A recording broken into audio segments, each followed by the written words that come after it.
Die Gesund- und Wellness-Messe 2010 mit Nadja Majoba. Ja, auf der Gesund und Wellness am ersten Tag nach etlichen Vorträgen hier bei uns schon auf der Antennebühne geht es für uns wieder weiter mit einem sehr interessanten Thema. Ja, interessant. Wir haben heute schon mal gehört, positiver und negativer Stress, beziehungsweise dass unsere heutige Gesellschaft sehr unter Stress entweder zu leiden hat oder mit ihm ganz gut klarkommt. Hier bei mir auf der Bühne zum Thema Stress und seine Auswirkungen auf Gesundheit und Krankheit diplomierter Kinesiologe Hugo Tober. Er kommt aus Australien und seine Frau Magister Alexandra Tober. Sie wird ihn übersetzen, denn das Ganze wird auf Englisch stattfinden. Vielleicht noch ganz kurz zu Hugo Tober. Er ist im Bereich der Kinesiologie und Gehirn, da gilt er als einer der innovativsten Köpfe und ist Gründer der neuroenergetischen Kinesiologie und des Internationalen Colleges der neuroenergetischen Kinesiologie. Ganz schön schwierig für mich. Hugo Tober machte seine Ausbildung am Kinesiology College, ist das richtig? Für energetische Wissenschaften in Melbourne. Und er beschäftigt sich jetzt schon bereits seit 14 Jahren, eine wahnsinnig lange Zeit, mit diesem Thema. Davor studierte er 3 Jahre lang östliche Philosophie in Indien und 4 Jahre Ingenieurwissenschaften in Australien und Ecuador. Also er weiß wirklich, wovon er spricht, und Sie sind so lieb, das Ganze zu übersetzen. Ich wünsche viel, viel Spaß und vor allem Aufmerksamkeit bei dem wirklich sehr interessanten Vortrag. Okay. Can you hear me? Yep. Okay. Können Sie ihn alle hören? Mich auch? My name's Hugo. I'm from Australia. Mein Name ist Hugo. Ich bin von Australien. And I'm here today to talk to you about stress and its effects on health and disease. Und ich bin heute hier, um mit euch darüber zu sprechen, was Stress für einen Effekt auf die Gesundheit hat. So, I guess everyone here has experienced stress before, correct? Und ich glaube, jeder von euch, der hier so sitzt, hat schon mal erlebt, wie es ist, unter Stress zu stehen. Oder? And in fact, the stress system in our body is designed as a tool to help us survive when we were living in the jungle. Und vielleicht fangen wir da ganz am Anfang an, und zwar unser Stresssystem, unser Stressmechanismus in unserem Körper wurde designt dafür, dass wir im Dschungel leben. Okay, so I'm going to talk to you first about the holistic structure of humans. Und als erster werde ich euch berichten über die holistische Struktur des Menschen. Then the effects of how stress can affect all the different levels of our bodies. Und dann werde ich euch noch näher bringen, was Stress für einen Effekt haben kann auf all die verschiedenen Ebenen in unserem Körper. Okay, so the model I have for the structure of the human being is like a triangle. Und ich habe da ein eigenes Modell über die menschliche Struktur, und das wird hier dargestellt in einem Dreieck. So first we have what we call our energy structures or energetic structures. Und ganz oben hier an der Spitze des Dreiecks sehen Sie, was ich hier dargestellt habe als energetische Struktur. Okay, and these energetic structures are like, say if you go to acupuncture and they put a needle in your meridians.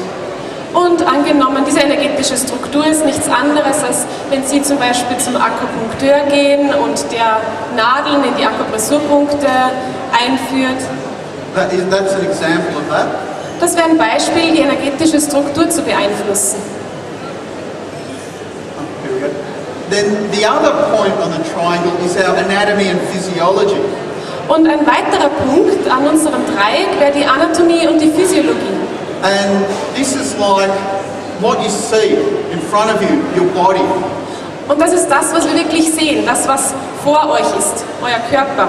Okay, and so this is all the structures and the functions of these structures, which is our physiology. Und das ist eben, was unseren Körper ausmacht, unsere Funktion, unsere Physiologie, die Anatomie und Physiologie unseres Körpers. The other point is our psychology. Und dann haben wir noch den letzten Punkt hier, und das ist die Psychologie. And what I mean by that is our behaviour. Und da, wenn wir über Psychologie sprechen, sprechen wir über das Verhalten, Verhaltensmuster. So why were you upset the other day? Warum ist es dir schlecht gegangen oder warum warst du betrübt? Why do you get angry whenever a certain situation arises? Oder warum wirst du in bestimmten Situationen ärgerlich oder verspürst Wut? Or that you go into fear? Oder auf einmal Angst? I remember the first time I stood on stage, I had this terrible fear of speaking in public, and you wouldn't believe that I stood there shaking like this.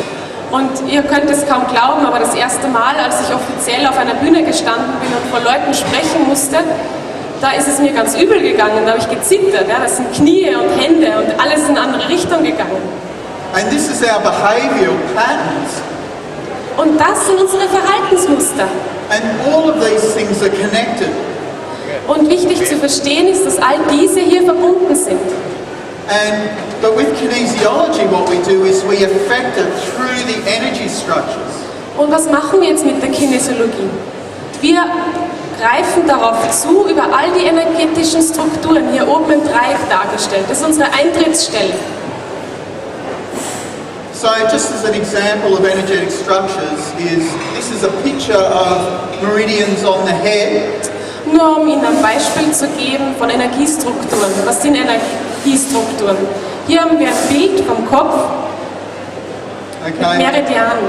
And all those little dots on there, they're points that if you go to an acupuncturist that they might stick needles in. Und wenn Sie so schauen, sehen Sie hier die ganzen kleinen Punkte, diese weißen Kreise hier dargestellt. Das sind die Akupressurpunkte. Und wenn Sie zu einem Akupunkteur gehen, dann wird der an diese Stelle eine Nadel einführen. And the idea is to get the energy flowing through the meridians by working through the acupoints. Und die Idee dahinter ist, dass praktisch die Energie durch die Meridiane hier fließen kann und beeinflusst kann dieser Energiefluss werden durch die Akupressurpunkte. Okay, well, since we're here to talk about stress, let's look at what actually stress is. Aber nachdem wir jetzt hier sind, um über Stress zu sprechen, lasst uns doch mal anschauen, was ist denn eigentlich Stress? It's recognized in the scientific world that there are 3 stages of stress. Und Wissenschaftler sprechen davon, dass wir 3 verschiedene Stressstadien haben, in denen wir uns auch befinden können. The first stage is fight-flight. Und das erste Stressstadium hier ist Kampfflucht. Have you ever had your adrenaline running? Habt ihr schon mal euer Adrenalin gespürt, wie das so hochsteigt? And that's an effect of the first stage of stress, is to pump the adrenaline. So if you're getting chased by a tiger, you can run faster. Und das ist der Effekt von diesem ersten Stressstadium, Kampfflucht. Das Adrenalin ist notwendig, wenn wir im Dschungel sind und von einem Tiger gejagt werden, dass wir schneller laufen können. The second stage is compensation, or sometimes referred to as long-term stress. Und die zweite Stressstufe hier ist schon die Kompensation, oder es wird auch darauf hingewiesen, dass es Langzeitstress ist. And this is when you live with stress over a long period of time. Und diese Stufe ist dann schon aktiv, wenn wir über längere Zeit einem Stress so ausgesetzt sind. You know, if you had like a difficult work colleague that you work with for 30 years and they stress you out, and so you've lived with this stress for 30 years. Ein Beispiel wäre zum Beispiel ein ganz schwieriger Arbeitskollege oder eine schwierige Arbeitskollegin, mit der ihr schon vielleicht 30 Jahre zusammenarbeitet und über diesen Zeitraum auch Stress erfahrt. So that means you have to adapt and compensate for the situation. Und klar, wir adaptieren uns dann alle. Wir müssen uns adaptieren und kompensieren, um in dieser Situation gut aufrecht zu bleiben. And that's like I'm not stressed, I'm perfectly happy.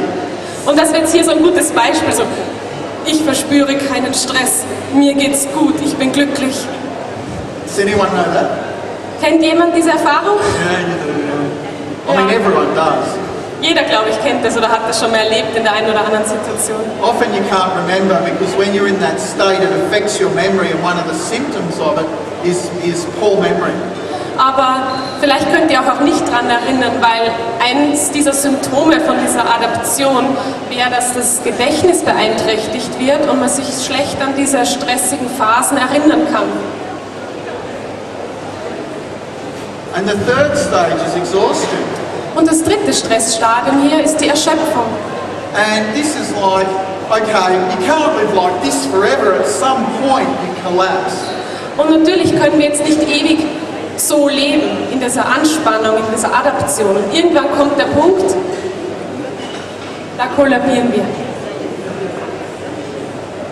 Okay. I've got some examples here of the three stages of stress so you get a better idea of what it's about.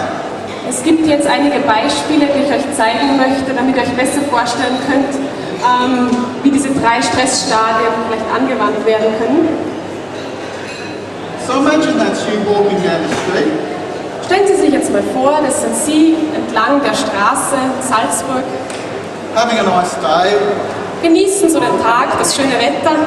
Not today, but the weather's not so good. But Vielleicht another nicht gerade Sunday. heute, weil heute schüttet es ja, glaube ich, oder das Wetter ist nicht so gut. You remember a sunny day in Salzburg. Aber erinnert euch zurück an einen sonnigen Tag in Salzburg. And then what do you see down by the river? Und dann, wenn ihr so der Salzach entlang spaziert, was seht ihr da? A tiger. Einen Tiger. Yeah, that's right. And what happens to you?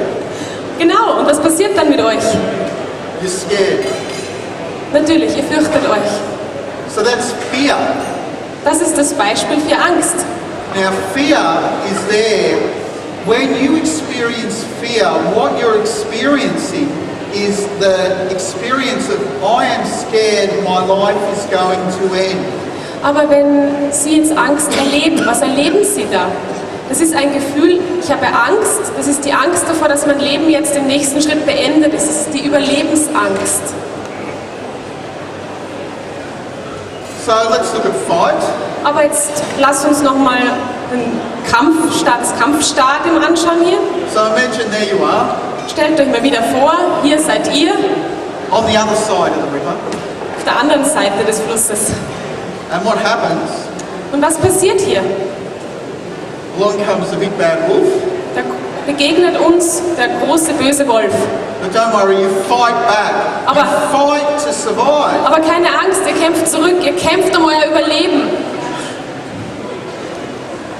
Anyway, so that is the fight-flight response. It's there for you in an emergency situation to escape a dangerous situation so you can live. Das ist eben jetzt der Kampf-Flucht-Mechanismus, das erste Stressstadium, Kurzzeitstress. Hier geht es darum, ein sehr gefährliches Ereignis zu überleben, ums Überleben zu kämpfen. The second stage of stress is compensation or long-term stress. Die zweite Stressstufe ist die Kompensation oder auch Langzeitstress. That's long-term stress. Das ist Langzeitstress. Hier steht Espresso-Konzentrat, intravenös, Direct into the vein. direkt in die Vene, nicht hier so in den Tassen.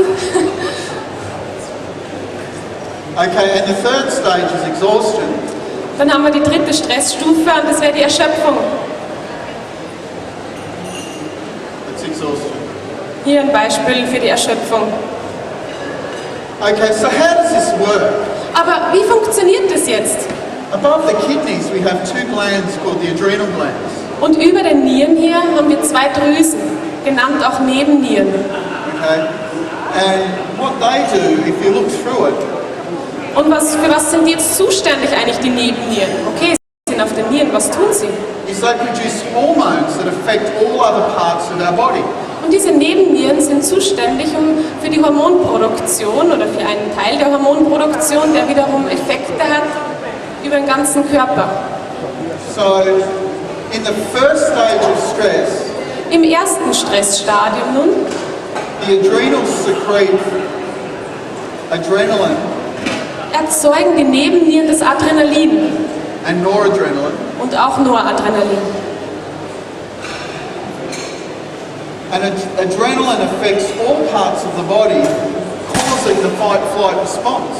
Und das Adrenalin, wie schon vorher erwähnt, hat Effekte weitreichend im Körper und verursacht diese Angst-Schreck-Reaktion, Kampfflucht. Noradrenaline, on the other hand, Noradrenalin auf der anderen Seite works together with the kidneys to raise our blood pressure. arbeitet zusammen mit den Nieren, um den Blutdruck zu steigern. Okay, so the stress response is hormonal response. Also können wir sagen, die Stressreaktion ist eine hormonelle Reaktion. Fight, flight. Es geht hier um Kampfflucht.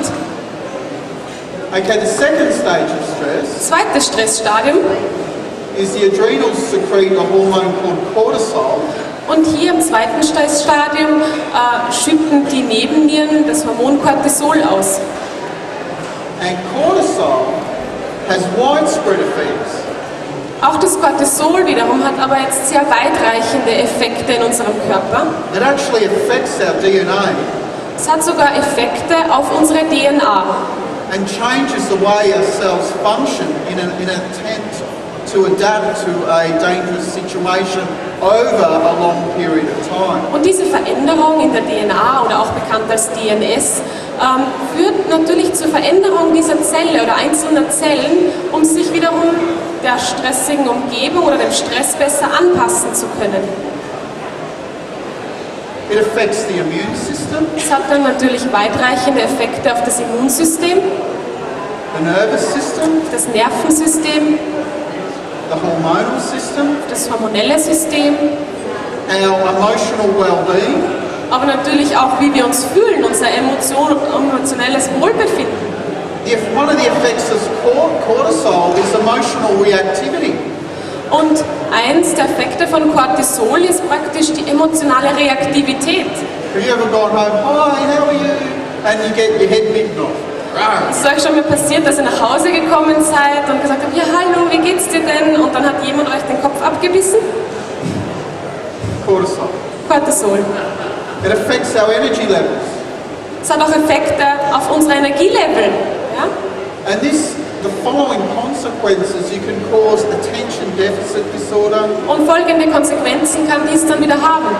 Aufmerksamkeitsdefizitsyndrom, ADHS, diabetes, Diabetes, psychosis, Psychosen, burnout, natürlich Burnout, ausgebrannt zu sein and all other kinds of health problems. und noch viele weitere gesundheitliche Probleme. Now, earlier on, I quickly brought in the energetic structures. Und wir haben ja kurz schon vorgestellt, die energetische Struktur. Okay? And now I want to show you a model of how, by working with energetic structures, you can affect the effects of stress in your body. Aber wie kann es jetzt nun sein, dass wenn man mit der energetischen Struktur arbeitet, dass das wiederum einen Effekt hat auf den Körper, wenn man gestresst ist? Ich gebe euch ein Beispiel. So here we've got down there our anatomical structures, which include our adrenal glands and their hormones. Und hier haben wir im zweiten Dreieck die anatomische Struktur, darüber die energetische Struktur. Und die anatomische Struktur natürlich beinhaltet die Nebennieren und auch die Hormone. And in between that, we've got the nervous system. Und dazwischen haben wir als Verbindungsstelle das Nervensystem. The nervous system is like a point of interaction between the energetic structures, but also it interacts with our anatomical structures. Das Nervensystem funktioniert hier als Art Interaktionsstelle zwischen den energetischen Strukturen und der Anatomie und Physiologie. So let's have a look how chemicals communicate within our body. Also schauen wir uns jetzt mal an, wie biochemische Botenstoffe kommunizieren in unserem Körper. And again, we've got another triangle. Und hier wieder, wir haben ein weiteres Dreieck. And so the chemical messengers are called hormones or neurotransmitters. Und als chemische Botenstoffe kennen wir zum einen die Hormone, aber auch die Neurotransmitter. Okay, and so you have interaction between the nervous system, Also haben wir hier eine Interaktion, zum einen zwischen dem Nervensystem, the endocrine system, which is our hormonal system, dem endokrinen System, das ist ja unser Hormonsystem, and the immune system. und hier zum anderen dem Immunsystem. Now, all of these structures have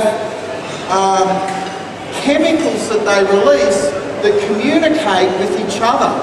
Und all diese Strukturen, die jetzt hier angesprochen wurden, haben natürlich biochemische Botenstoffe, die interaktiv mit allen verschiedenen Systemen kommunizieren können. So for instance, when the endocrine system releases cortisol, Zum Beispiel, wenn jetzt hier das hormonelle oder endokrine System das Hormon Cortisol ausschüttet, one of the effects is to inhibit the immune system, so you're more prone to health problems. ist ein Effekt von dem Cortisol, das Immunsystem zu unterdrücken. Das heißt, ihr werdet anfälliger für irgendwelche gesundheitlichen Probleme. And with the endocrine system also affects the nervous system, and one example is giving us memory loss or poor memory retention.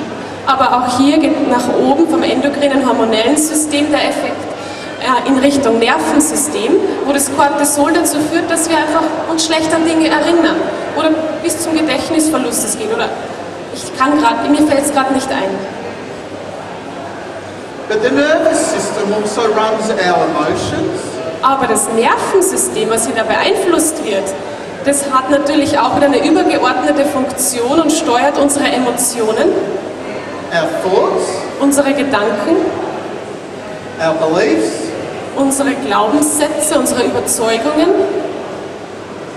our muscles, how we move, unsere Muskeln, wie wir uns bewegen and our energetic structures. und natürlich hier wieder Einfluss auf unsere energetische Struktur. So one way we affect all of these problems, is by working through the energetic structures. Und wie können wir jetzt Einfluss auf all diese Probleme oder Themenbereiche nehmen? Und das gelingt uns, indem wir Einfluss oder mit der energetischen Struktur arbeiten. Über die energetische Struktur erreichen wir alle anderen Bereiche.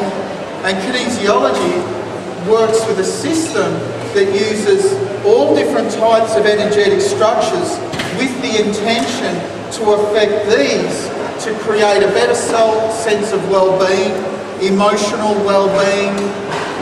Und die neuroenergetische Kinesiologie bedient sich nun allen verschiedenen vorhandenen energetischen Strukturen, um eben alle anderen Bereiche zu beeinflussen.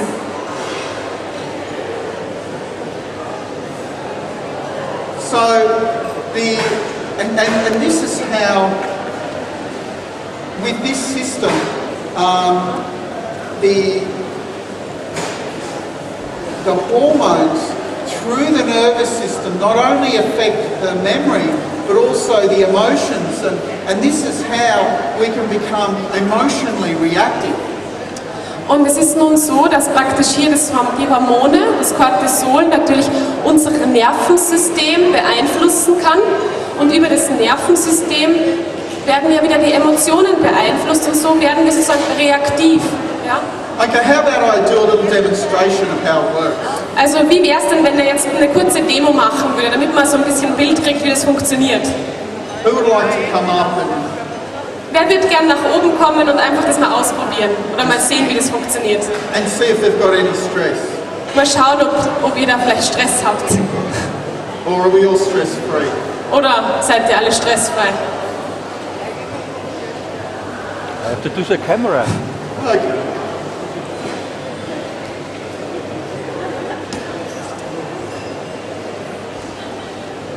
So, thank you very much, sir. Vielen Dank Okay. fürs Raufkommen. So, I'm just going to lift your arm up here, Also ich hebe jetzt einfach mal den Arm hier hoch and this muscle here is called the deltoid muscle. und dieser Muskel hier oben an der Schulter wird auch Deltoideus genannt. Dieser Now, Muskel. every time you use a muscle, every time a muscle contracts, it does so because the nervous system tells it to. Und jedes Mal, wenn ein Muskel sich kontrahiert, zusammenzieht, dann tut er das, weil er natürlich Anweisungen vom Nervensystem bekommen hat, das so zu tun. So hold that. Also halte mal, So I just push down on it. He holds it up. drückt jetzt einfach mal runter und es wird hier gut gegengehalten. So what I'm going to do now is make sure that his muscle works properly. Was ich jetzt tue, ich überprüfe einfach mal, ob der Muskel auch gut funktioniert. Okay, so when I pinch it, what I'm doing is I'm telling the proprioceptors in the muscle, tricking it to think that the muscle's lifted up something very heavy. and through a reflex through the spinal cord, it turns the muscle off. Now, for me to use kinesiology, I have to make sure the muscle is working properly. Und das Überprüfen mache ich, indem ich in den Muskelbauch hineinzwicke und abspindle, und das funktioniert über Propriozeption. Das heißt, es gibt Rezeptoren in dem Muskel, die ich dann zusammenzwicke, und dann gibt es Information, die weitergeleitet wird ins Zentralnervensystem, und der Muskel muss bei dem Zusammenzwicken sich abschalten, weil er dann denkt, sozusagen, es passiert jetzt etwas mit dem Muskel, was nicht beabsichtigt ist, es kommt ein plötzlicher Impuls, sicherheitshalber schalte ich jetzt den Muskel ab, damit es nicht zur Beschädigung des Muskels oder der Knochenstruktur kommen kann. Wieder eine Information über Reflexe. Das heißt, es ist keine bewusstes Arm nach unten fallen lassen, sondern ist eine Reflexbewegung. Okay, so now I'm going to get you, can you think of something stressful that happened to you earlier today? Denke bitte an etwas Stressiges oder Stressvolles, was vielleicht heute Vormittag schon passiert ist. Now, look, when I pinch the muscle, it does not go down. Also schaut mal, wenn ich jetzt den Muskelbauch zwicke und reinspindle über die Propriozeption, dann tut sich hier nichts, der Muskel bleibt stark. So that's stress causes that. Stress verursacht das. He thought of something and we got a different response in the muscle. Das heißt, über ein Gedankenmuster, über einen Gedanken haben wir ein unterschiedliches Muster dann im Muskel. Okay, and when the muscle gives that response, that is the second stage of stress, the compensation stage. Und wenn der Muskel dann so stark hält, wie er das jetzt eben getan hat und eben nicht sich durch Zwicken abschalten lässt, dann befinden wir uns hier im zweiten Stressstadium der Adaption. So now I'm going to look at something, an energetic structure to try and fix it. Und jetzt suchen wir eine energetische Struktur hier, um dieses Problem zu lösen, wieder einen Ausgleich zu schaffen. So we've got the throat chakra. Hier haben wir das Kehlchakra, was anzeigt, in Bezug auf den Stress von heute Morgen. So that has issues to do with communication. Das heißt, das ist ein Thema beim Kehlchakra, da geht es irgendwie um Kommunikation. So did communication have something to do with your stress earlier today? Er fragt jetzt, hat Kommunikation etwas zu tun? Erinnert sich auch noch genau um 10 Uhr vormittags. Ja, das stimmt. Das war um 10 Uhr Vormittag ein Stress mit Kollegen. Wirklich, ja. Okay. And so when your body goes into stress, it's harder to respond properly because you can't think properly, you're emotionally reactive, your memory's not working properly, all these things, and yet you're supposed to act in a logical way to resolve the stressful situation. Und klar hat es dann Effekte, wenn jetzt dieser Stress die Emotionen so beeinflusst und unser System im Generellen so beeinflusst. Wie soll es uns dann noch gelingen, in stressvollen Momenten klar zu denken, klar zu handeln und die Emotionen zu reflektieren? Das ist fast unmöglich. Okay, so now when I get him, now that I've worked on his chakra, which is one of the energetic structures we use, jetzt versuche ich etwas anderes. Jetzt habe ich ja gerade das Chakra, sozusagen mit dem Chakra gearbeitet. Das ist eine energetische Struktur, die ich jetzt hier verwende, um das Thema zu entstressen. I'll get him to think of that situation again. Jetzt soll er nochmal an das Thema denken. So hold. Halten, wieder Muskel Now I'm going to halten. pinch it, and Jetzt now werde it ich goes reinzwicken. down. Jetzt gibt der Muskel nach. And that's how it should respond. Und das ist eine normale Muskelreaktion. So soll der Muskel in Homöostase reagieren. So now what we've done is we've identified the stress, we've resolved the stress so his nervous system's acting properly and can now function in a proper way to resolve the situation. Und was haben wir jetzt getan? Wir haben den Stressor identifiziert, an das Problem gedacht. Wir haben über den Muskel herausgefunden, es gibt hier Stress in Bezug auf dieses Thema und haben dann über eine energetische Struktur den Stress sozusagen genommen, entstresst, sodass in diesem Stressmoment 10 Uhr heute Vormittag wieder eine Funktionstüchtigkeit besteht, dass man wieder auch unter Stress gut funktionieren kann.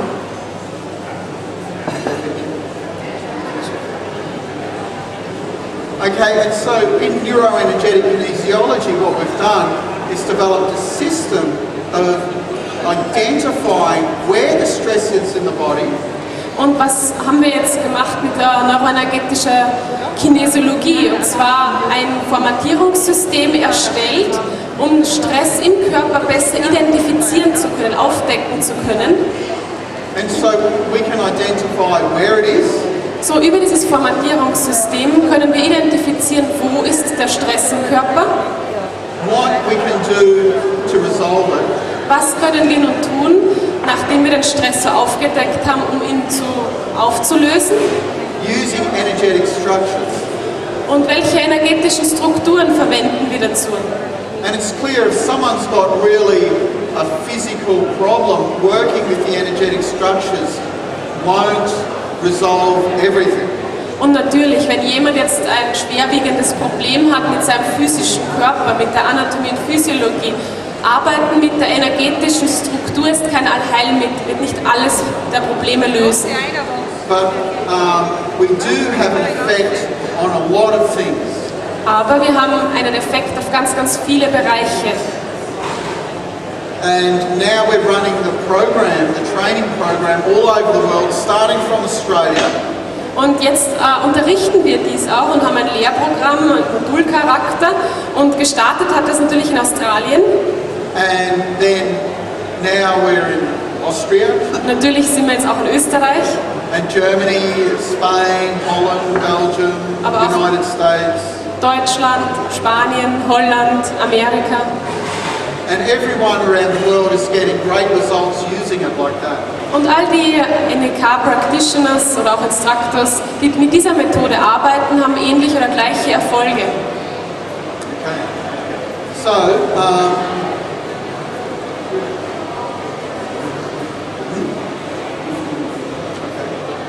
any questions?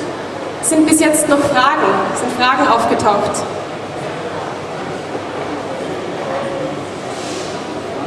Okay. Just to show you the history of kinesiology is quite interesting.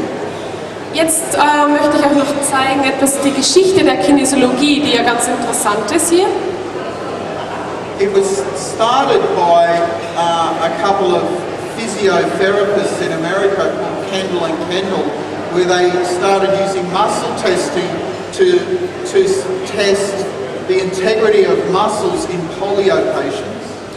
Und gestartet hat das natürlich hier mit Kendall und Kendall, die sind auf diesen Muskeltest gekommen. Und zwar sind das zwei Physiotherapeuten gewesen, die eine Beziehung festgestellt haben zwischen Struktur und Muskeltests. Then George Goodhart was a chiropractor and he started using the muscle tests and noticed how by a relationship between muscle tests and the meridians. Und dann kam George Goodhart und hat dann die Beziehung zwischen dem Muskeltest und den Meridianen festgestellt, dass es da eine direkte Verbindung gibt. Now Er war ein Chiropraktiker. and his system became what's known as applied kinesiology, which is part of the chiropractic school. Und es gibt eine Schule für Chiropraktiker und da ist praktisch diese Applied Kinesiology von Richard Utt eine weiterführende Methode von der Chiropraktik. And by Goodhart noticing the relationship between a meridian, which is an energetic structure, and a muscle test, opened a whole doorway. Und durch das der George Goodhart das herausgefunden hat, und zwar diese Verbindung zwischen einem Muskeltest und einer energetischen Struktur, da wurde eine ganze Türe aufgestoßen. Okay? And that was the beginning of what became kinesiology. Und das war sozusagen der Startschuss für das, was wir heute als Kinesiologie kennen.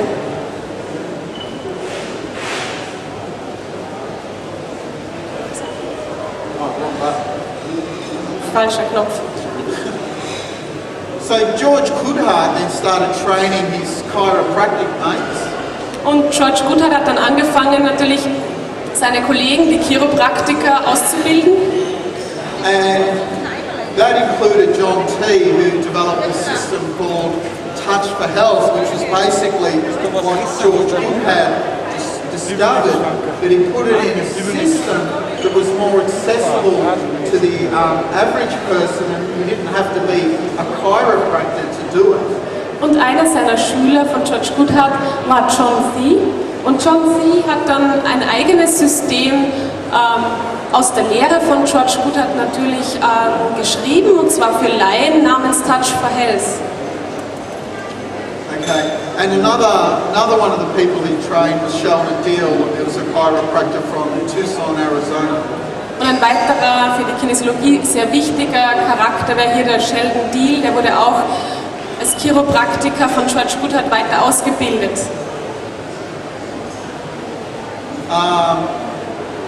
Richard Up learned kinesiology from Sheldon Deal, and he developed a system that's called applied physiology. Und Richard Utt hat die Kinesiologie von Sheldon Deal sozusagen gelernt oder kennengelernt und hat dann weiterentwickelt die sogenannte Applied Physiology. Then there's Dr. Charles Krebs learned applied physiology, and he developed the LEAP program. Dann kam Dr. Charles Krebs des Weges und hat eine Ausbildung gemacht in Applied Physiology und hat dann selbst das LEAP-Programm entwickelt. Then you've got Ian Stubbings learns applied physiology and LEAP from Dr. Charles Krebs and developed the SIPS system. Und dann geht es hier weiter. Dann kam Ian Stubbings des Weges und hat Applied Physiology und LEAP gelernt von Dr. Charles Krebs und hat dann selbst das SIPS-System entwickelt. And then me, I learned from him and developed neuroenergetic kinesiology. Und dann kam Hugo Tobar des Weges und hat dann von ihm gelernt und hat dann die neuroenergetische Kinesiologie entwickelt. And so that's how the development of this work has gone over the last 50 years. Und das wäre jetzt sozusagen der Weg über die letzten 50 Jahre, wie die Entwicklung so zustande gekommen ist, auch der neuroenergetischen Kinesiologie. Okay, so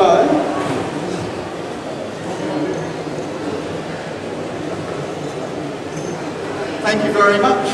Danke für Ihre Aufmerksamkeit. Danke. Auch für diesen interessanten Vortrag. Stress und seine Auswirkungen auf Gesundheit und Krankheit. Das war diplomierter Kinesiologe Hugo Tobar und seine Frau. Herzlichen Dank. Danke. Alle, die noch Fragen haben, können natürlich an den Stand kommen. Der Stand ist Nummer 412, direkt an der Gesundheitsstraße, und dort gibt es auch gratis Kinesiologie-Balancen für alle, die das machen möchten, heute, morgen und übermorgen den gesamten Tag. Herzlichen Dank nochmal. Die Gesund- und Wellnessmesse 2010 mit Nadja Majoba.